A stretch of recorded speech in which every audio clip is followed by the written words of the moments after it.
The crowd was restless, lights dimmed, and the stage waited in silence. Then she walked in, barefoot, holding a cheap plastic microphone from a toy store.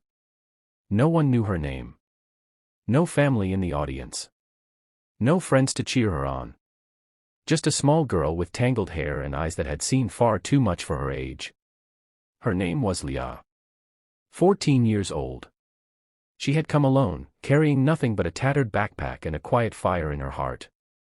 The judges glanced at each other. She didn't look like a performer. She looked lost. But when she spoke, her voice was soft, honest, trembling. "My name is Leah," she said, almost whispering.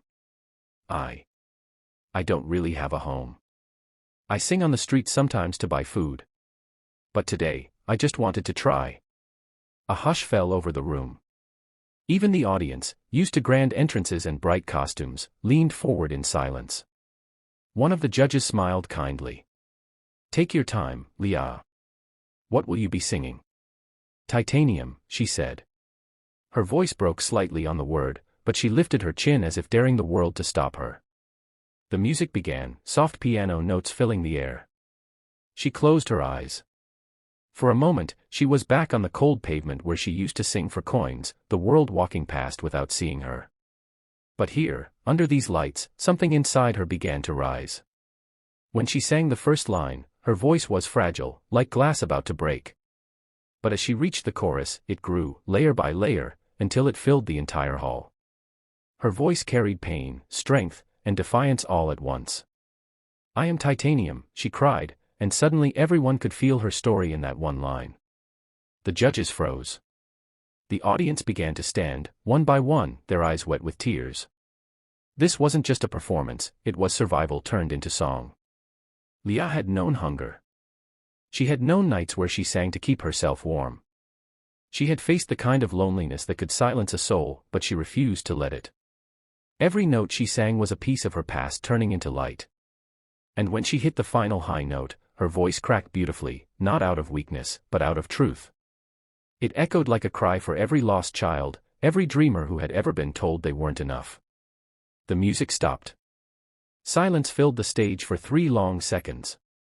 Then, bang! The golden buzzer exploded. Confetti rained from the ceiling, swirling around her like gold snow.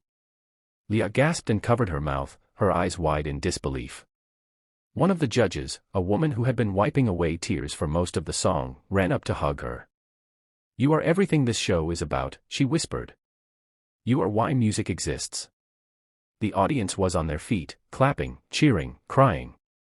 Camera zoomed in on Leah's face, that mix of joy and disbelief that only happens once in a lifetime. Later, backstage, the host asked her how she felt. She looked into the camera, still trembling, and said, "I used to think I was invisible. But when I sing, I feel like I exist. And maybe that's enough." Her story spread like wildfire. Millions watched her video that night, sharing it with messages like, "This made me cry," and "Never give up on your dreams." But what no one saw was what happened the next morning, when Leah walked back to the same street where she used to sing. A little boy, barefoot like she once was, sat there with a tin can. She knelt beside him, gave him half of her prize money, and said softly, "Keep singing. You never know who's listening." That was Leah, the girl from nowhere who turned her pain into power, her silence into a song, and her fear into fire. Because sometimes, the ones who come from nowhere carry the loudest voices. They just need one moment, one song, to finally be heard.